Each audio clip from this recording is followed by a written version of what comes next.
बाद बड़ी खबर के साथ एक और 11 की करेंगे। पहलगाम हमले के एक हफ्ते बाद अब फुल एंड फाइनल एक्शन की तैयारी दिख रही है।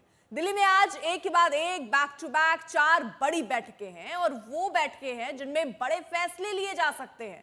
कल तीनों सेना अध्यक्षों के साथ बड़ी बैठक हुई। सेना को फ्री हैंड दे दिया गया कि वो टारगेट और टाइम सब वो तय करे। भारत को तैयारियों को देखते हुए पाकिस्तान के हाथ पांव फूले हैं। बौखलाए पाकिस्तान लगातार सीज फायर तोड़ रहा है।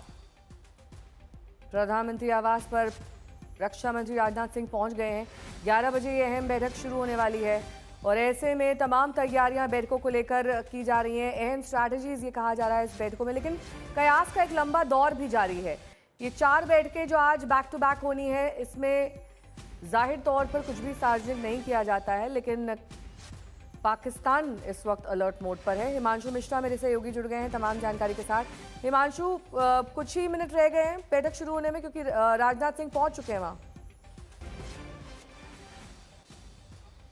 देखिए, अब से 2 से 3 मिनट में जो है सीसीएस की बैठक जो है शुरू हो जाएगी, जिसको प्रधानमंत्री नरेंद्र मोदी चेयर करेंगे। उनके साथ जो है रक्षा मंत्री राजनाथ सिंह, गृह मंत्री अमित शाह, विदेश मंत्री एस जयशंकर, निर्मला सीतारमण और कैबिनेट सेक्रेटरी होंगे। और साथ में जो है राष्ट्रीय सुरक्षा सलाहकार अजीत डोभाल हैं और उनके साथ विदेश सचिव, होम सचिव और रक्षा सचिव के साथ साथ जो है वित्त सचिव भी जो है इस बैठक में मौजूद होंगे। और इसमें जो कल ब्रीफ किया गया था प्रधानमंत्री नरेंद्र मोदी को, हाई लेवल कमेटी की जो बैठक हुई थी, उस बैठक का ब्रीफ के आधार पर जो है स्ट्रेटेजी तय की जाएगी। उस पर मोहर लगाई जाएगी कि सरकार अब किस तरीके के एक्शन के मूड में हो और क्या एक्शन ले सकती है।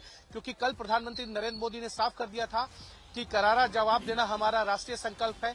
सेना का जो मनोबल है, जो सेना का पेशेवर ताकत है, उससे हम सब जानते हैं। सेना तय करे कि किस तरीके से बदला लेना है, टारगेट कौन कौन से हैं, किस समय लेना है। सेना को खुली छूट है आतंकवादियों को करारा जवाब देने के लिए। तो आज उस पर मोहर सीसीएस में तो लगी जाएगी। उसके बाद जो सीसीपीए की बैठक है जो 11:10 पर शुरू होनी है, उसमें जो है ये डिसीजन होते हैं सीसीपीए में, cabinet committee on political affair में, कि कोई विदेश नीति से जुड़ा ऐसा फैसला जिसका राजनीतिक असर जो है वो भारत की राजनीति और आम जनता पर पड़े और आर्थिक क्षेत्र पर पड़े, उसको लेकर जो है फैसले लिए जाते हैं। या फिर ऐसा जो केंद्र और राज्य के बीच में जो फेडरल स्ट्रक्चर है उसको लेकर कोई बड़ा फैसला लेना हो, या अर्थशास्त्र से जुड़ा कोई फैसला हो, वो तमाम फैसले इसमें होते हैं। एग्जाम्पल के तौर पर अगर भारत में किसी राज्य में राष्ट्रपति शासन लगाना हो तो वो सीसीपीए यानी cabinet committee on political affair में डिस्कस किया जाता है। और इसीलिए cabinet committee on political affair की बैठक जो है अमूमन नहीं होती है। इससे पहले जो बैठक हुई थी वो फरवरी में हुई थी पुलवामा अटैक के बाद, और उसमें जो फैसले लिए गए थे वो ये था कि मोस्ट फेवरेट नेशन का जो अवार्ड है वो पाकिस्तान से वापस लिया गया था। और उसके बाद एयर स्ट्राइक हुई थी, हम सब जानते हैं। इस तीनों ही कैबिनेट की जो सब कमेटीज हैं उनमें इसी तरीके के फैसले होंगे। और उसके बाद बड़ी कैबिनेट की बैठक होनी है जो फुल फ्लेजी कैबिनेट होगी। उसमें जो आतंकी हमला हुआ है, जो लोग मारे गए हैं, उनको श्रद्धांजलि दी जाएगी और एक प्रस्ताव जो है वो पास किया जा सकता है। लेकिन इतना जरूर है कि सरकार की तरफ से अब सैन्य बलों को ये खुली छूट दे दी गई है कि आतंकियों का करारा जवाब जो है उसी भाषा में दीजिए जिस भाषा को वो समझते हैं, चाहे वो भारत के अंदर आतंकी ठिकाने हो या फिर भारत से सटे जो पड़ोसी देश है उनके वहां हो। ठीक है, मंजीत नेगी भी हमारे साथ, हमारे सहयोगी मौजूद हैं। मंजीत, 4 बैठकें अब से थोड़ी देर में शुरू भी होने वाली हैं, लेकिन यहाँ पर अगर हम पिछले किसी स्थितियों को नजर देखें तो पुलवामा के बाद जो एयर स्ट्राइक हुई हो या जो सर्जिकल स्ट्राइक हुई हो, लगभग 1 हफ्ते का वक्त लगा जब सिर्फ एक हमारी जो टुकड़ी है वो उसमें इन्वॉल्व हुई। लेकिन अब तीनों सेना अध्यक्ष कल के बैठक में थे। इसको लेकर ये लग रहा है कि क्या कुछ और बड़ा होने वाला है, कुछ ऐसा होने वाला है जिसमें तीनों हमारे सेना शामिल होंगी। क्योंकि कल जिस तरह की बैठक थी पहली कैबिनेट कमेटी ऑन सिक्योरिटी के बाद, ये फुल फ्लेज जो तीनों सेनाओं के प्रमुख यानी कि वर्दीधारी लोगों के साथ ये बैठक थी।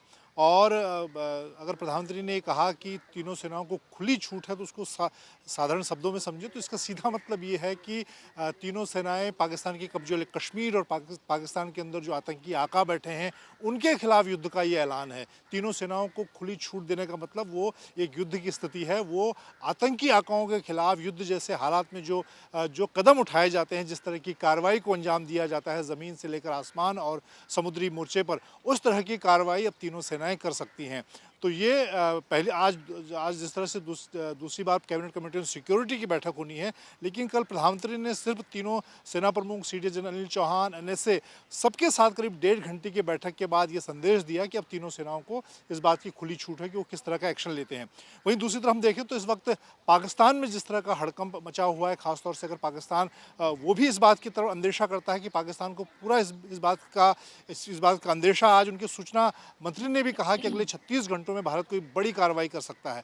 तो कार्रवाई को अगर देखें तो पाकिस्तान ने जिस तरह से पाकिस्तान तैयारी कर रहा है, उसने अपने सियालकोट से एक पूरी आर्टिलरी यानी कि बड़े तोपखाने की जो पूरी ब्रिगेड है वो भारतीय सरहद के नज़दीक उसने तैनात कर दी है।